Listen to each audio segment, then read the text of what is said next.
All right, YouTube, welcome back. I'm your host, Michael West. Listen, today we're going to talk about Steve and Marjorie Harvey. Okay. Um, I know it's been a lot of talk about them last month, um, but what I want to say and reiterate is that last month, Mercury was retrograde. Okay, so keep that in mind.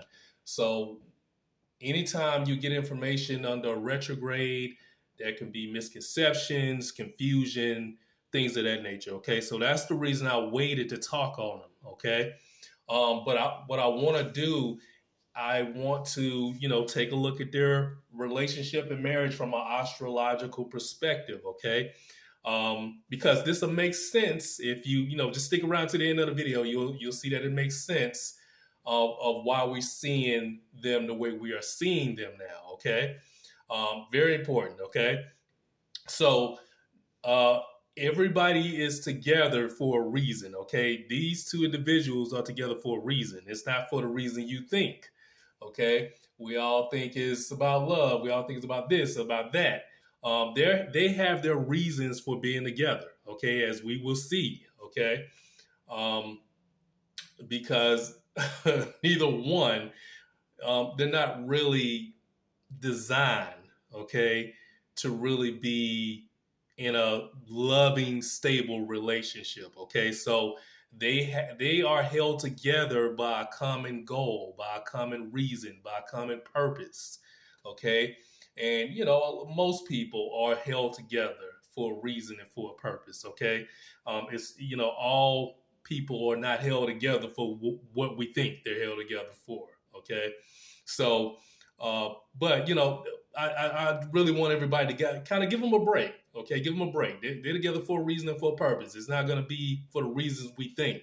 So give Steve Harvey and Marjorie Harvey a break. I mean, shout out to Steve Harvey, shout out to Marjorie Harvey. Okay, um, they all together for a reason and for a purpose. So, but we're gonna take a look at it right now, and and look at the pros and cons of the relationship. Now, um, we're gonna look at their wedding day first. Of course, do not have the time of their wedding. All right. Um, so we're not gonna look at the houses or anything like that. We're gonna look at things uh, from an astrological perspective, the planetary alignments, and what's going on in the chart overall on that particular day. Okay. So just taking a look at what pops out the most. Well, what first pops out, right? First thing that pops out is they got married under a Mercury retrograde. Okay, so you can see Mercury retrograde in Cancer. All right, so this is why wedding days are very important. Okay, because it basically sets the stage for the marriage. Okay, it sets the energy for the marriage. So anytime you get married or do anything under Mercury retrograde, it's not going to fare out. Okay, it's not. Okay, you're only going to be together for a certain period of time. All right, and that's just how it is. Okay, they got married in 2007, which is 2023, right?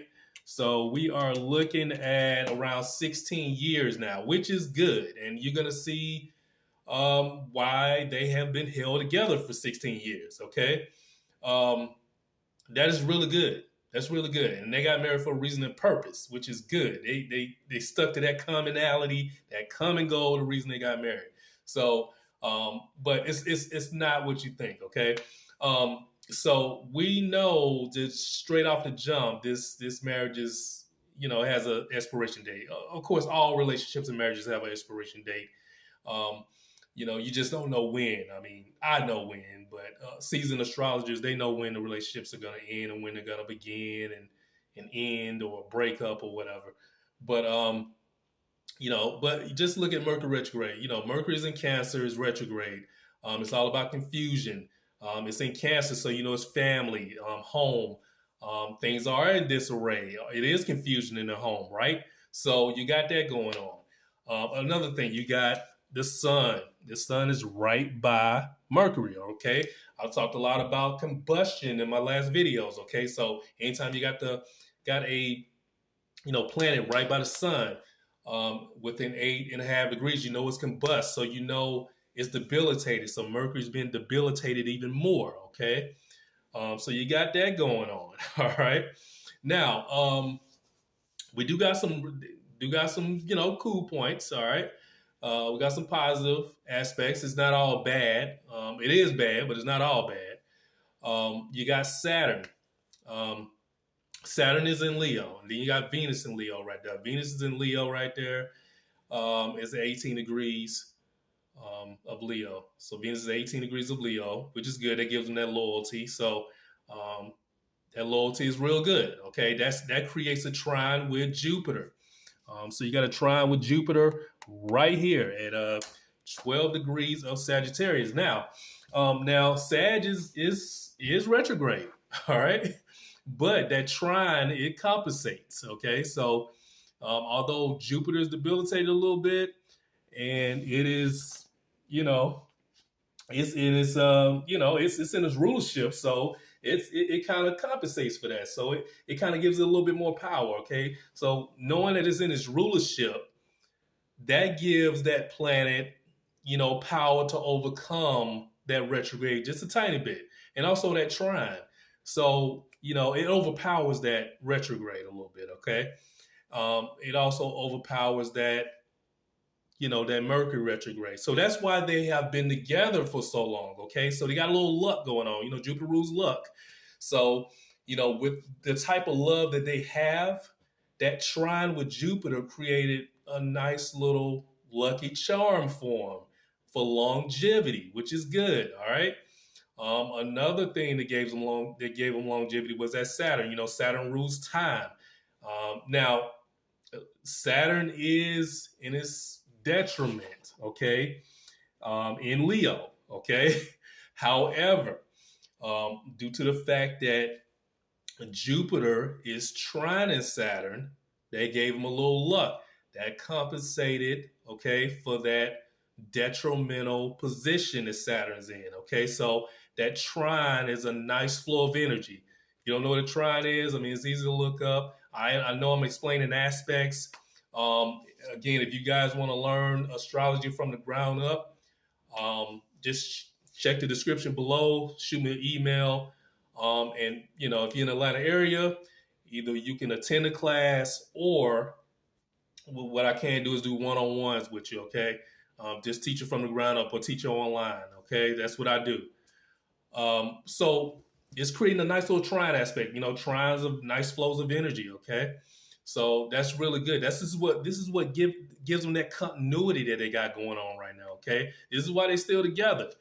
All right, it doesn't matter that Mercury's retrograde when when they did get married, but it's giving them that longevity that they need. Okay, now also Leo, of course, Leo is in his detriment in Leo, and Saturn is in his detriment in Leo, of course. It's also in a Mars decadent. You know what I'm saying? So that's another thing. We got, of course, we got some anger stuff going on. Anger issues going on in the relationship as well. So now Juno is sextile Venus, which that's really good. Okay, so that gives them the opportunity to be loyal to each other. Okay, not only that, that trine from Venus to Jupiter, that gives them another extra mile, another extra push to be loyal to each other, if they want to, if they choose to. Notice that Juno is in Libra. Okay, so it's the teeter-totter. Either they can be loyal or no. Either she can be loyal or no. I mean, either he can be loyal or not. Okay, so both of them have a choice, either to be loyal or disloyal to each other. Okay, so that's important to point out. All right, so but overall though, that day it was a little detrimental. Now the reason that they're sticking together, and this goes back to Saturn. Now Saturn in general rules business, okay, which is good, right? So, and it's although it's in Leo and it's detriment, it's okay, because we got Venus right there, got her right there, creating that trine with Jupiter. So good business partners. Okay, so they're gonna do business. They're gonna have business. That business is keeping them together. Okay, so that's the deal with their wedding day. So, and like I said, I mean, it would be good if they, renew their vows and get married on a new energy to keep it going. But as of right now, I tell you, it's it's not looking too good. All right, I'm gonna tell you that right now. Now we are going to take a look at, you know what? We might as well look at Marjorie Harvey, right? Let's just take a look at her chart. Now, look, I do not have their birth time, okay? I'm not about to rectify the charts or anything like that to get a birth time, okay? Because they're not paying me. Again, I always say this in the videos. They're not paying me, so I'm not about to rectify their charts.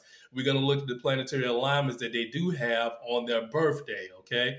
We're not going to look at the houses because we're not getting all into their business like that. We're already in their business enough, right? Just looking at their charts. So we're not going to look at the small intricacies of what's going on in their life.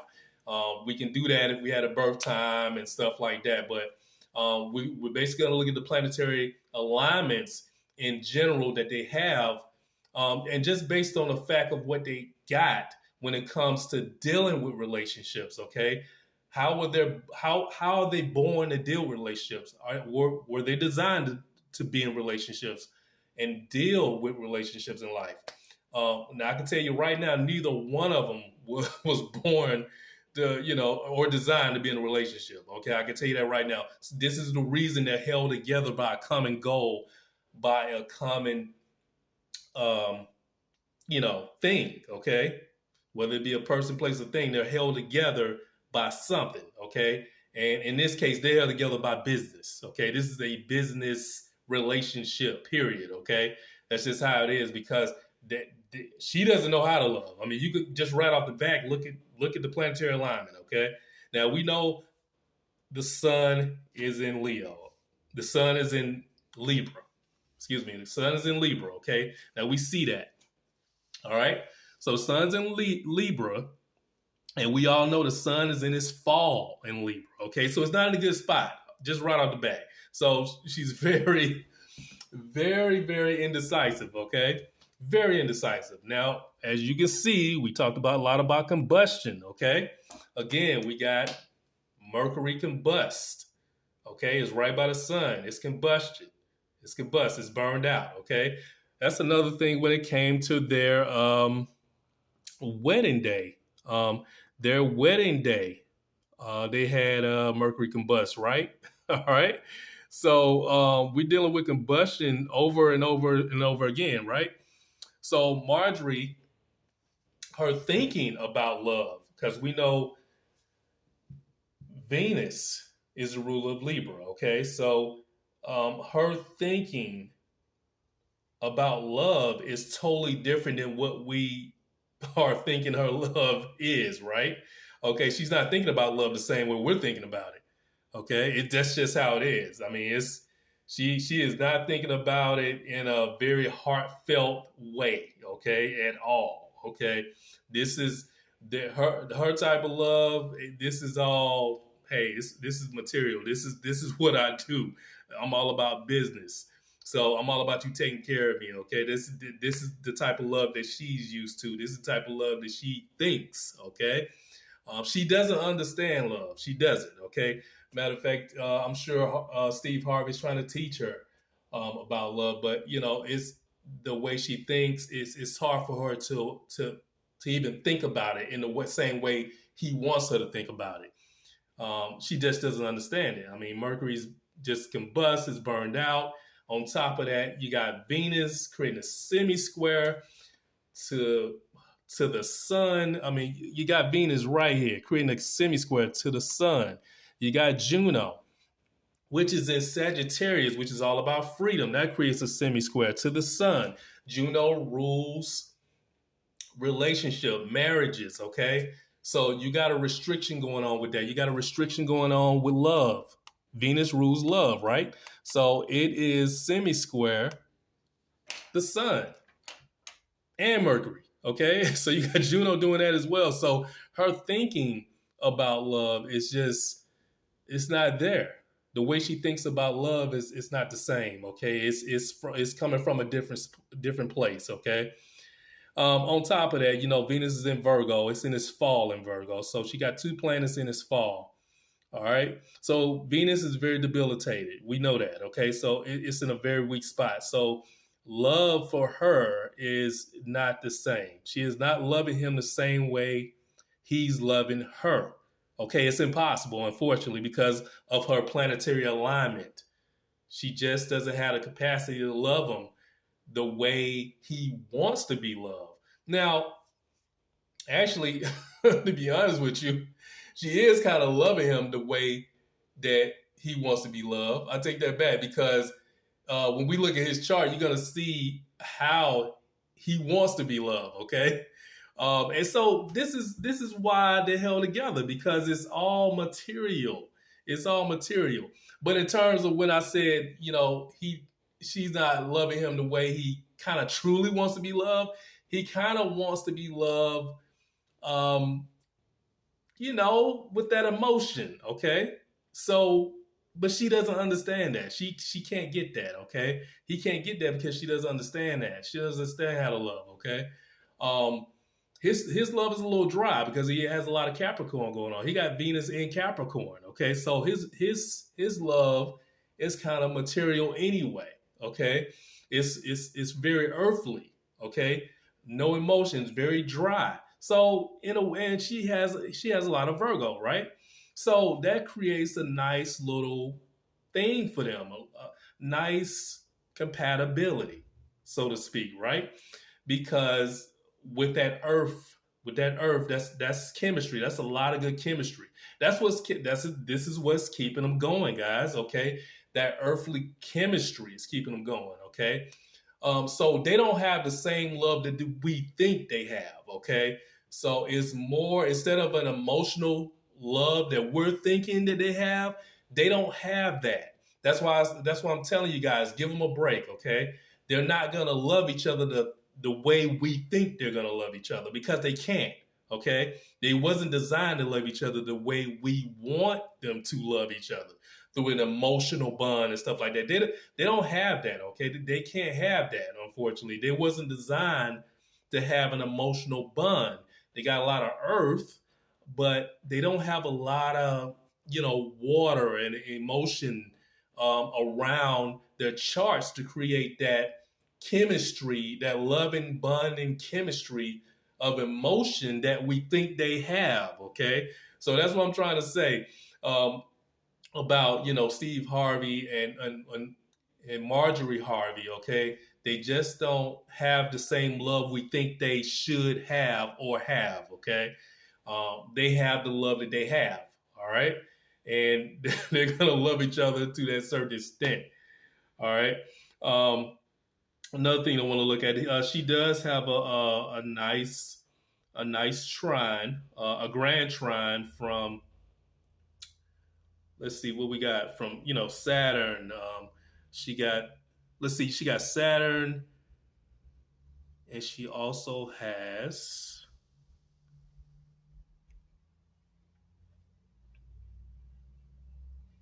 Let's see what we got here. Oh yeah, so she has a nice little trine. Yeah, the North Node. Yeah, so the North Node. Trying to find it here. So the North Node, she has a nice little trine from there. Also, she has a grand trine from the Sun to Saturn to the North Node. And the reason I kind of left the Sun out for a minute, just FYI, the Sun, give it an extra orb, okay? We know the 8-degree orb, but the Sun, the beams of the Sun, as we know, reaches out, okay? So that's why I gave it a little bit more orb to create that grand trine, okay? So, of course, with Saturn, okay? You got the Sun at 17 degrees of Libra, and then you got Saturn at 28. Due to the sun's beams, we're gonna give it an extra orb, okay? So extra orb. So when it comes to that, it comes to the Sun and Jupiter. All right. So that's really, really good. All right. Also, Take a look at Ceres. We know Ceres rules children. Okay, her child, right? She's all about business. It's in Capricorn. All right. That's a nice little trine to Venus. Okay, so that's Lori Harvey right there, right? she's all business. Okay, she's all about the moolah, the money, right? So that's good. So just blasting through it because I won't make this video too long. Let's just take a look at Steve Harvey. All right, since he's the culprit of all this, right? All right. Now Steve Harvey is a Capricorn, right? 27 degrees of Capricorn. That's where his sun is. Now he was born with Mercury retrograde. So sometimes you'll see people with Mercury retrograde, they're thinking it's a little backwards, okay? But it's all good. I mean, he's very smart. But in this case, he's thinking about his thinking and intellect about what business might be a little backwards. Okay, he works all the time. Okay, workaholic, right? A lot of Capricorns like this are workaholics. When you got the Sun in Capricorn, you got Mercury in Capricorn, and then you got Venus in Capricorn. So he loves to work, right? Work, right? So, but when he does work like this gives Marjorie Harvey with her Juno and Sag a sense of freedom, right? So she's free. It's really good that she has that freedom. So he gives her that freedom, which is really good, right? All right. So that's nice. That's nice. So, but in terms of him altogether, his chart has Juno, which rules, of course, marriages and stuff like that. Right here, it says 16 degrees of Aquarius. So very unconventional, right? Very unconventional relationships. And he is in an unconventional relationship because it's not a normal type relationship, right? It's kind of like a business relationship, business marriage. It's creating a square to his son. All right. So we know right there, just both of them, they're not built to be in a normal relationship, are they? Because they have squares to their sun with these relationship asteroids and planets. So it's hard. It's hard for them to be in the public eye, have a relationship, knowing that they really can't, or it's very difficult for them to have a relationship. I mean, it's very difficult. I mean, he got Venus squaring Jupiter. Okay, Jupiter is in Libra and it is retrograde, so he has that going on. I mean,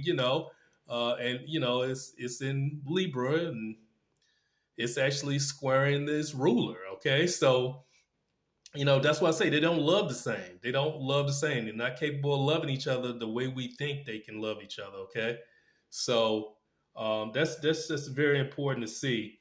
Now, I will say this: Venus is making a quintile aspect to Juno. So this is very important. I want to point out because a quintile is a 70 degree aspect. All right. Now it's all about talent. Now, what does he have a talent for? He has a talent for talking about what?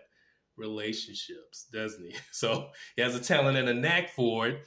Although it's, he's describing the relationship he really wants, right? He is. So, but yeah, these two people are together for, a certain reason and purpose, okay? And one other thing I want to point out before I go here,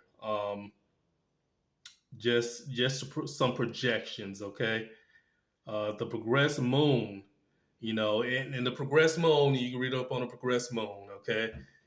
If you guys need to, or just give me an ask. The progressed moon is the idea that the moon it moves a degree a month. Okay, so 2 months ago, it was hovering over his sun. Okay, the progressed moon is an event trigger. That's what it is. It's an event trigger. So that's what kind of triggered all of the the Marjorie cheating incident and also the retrograde. So just a month ago, 2 months ago, it was just leading up to his son. Okay, then it sat on his son a month ago. So that led up to that. But the projection I'm looking at here, just keep in mind 2 years from now. Okay, it's progressed sun. Okay, progressed sun is the idea that the sun moves a degree a year. All right. So his progressed sun is going to come up and is going to square his natal Saturn. I'm sorry, square his natal Venus. Thinking about Saturn because that Saturn gave him longevity. So I keep thinking about Saturn. But it is going to square his natal Venus. So when his progressed sun comes up and squares his natal Venus, and that's going to be in 2 years. Okay, so just keep in mind 2 years. All right, for this, and you guys are going to remember this video in 2 years' time. Just keep in mind that his progressed sun is going to square his natal Venus, and when it does, that is an event trigger. So we're going to see what happens in his love life 2 years from now. All right. I'm not going to say what's going to happen, which I could, but I'm not going to predict right now. I just want you guys to sit back and watch the show. And you let me know, okay? 2025. So let's keep that year in mind of what might occur in his love life, okay? So, but yeah,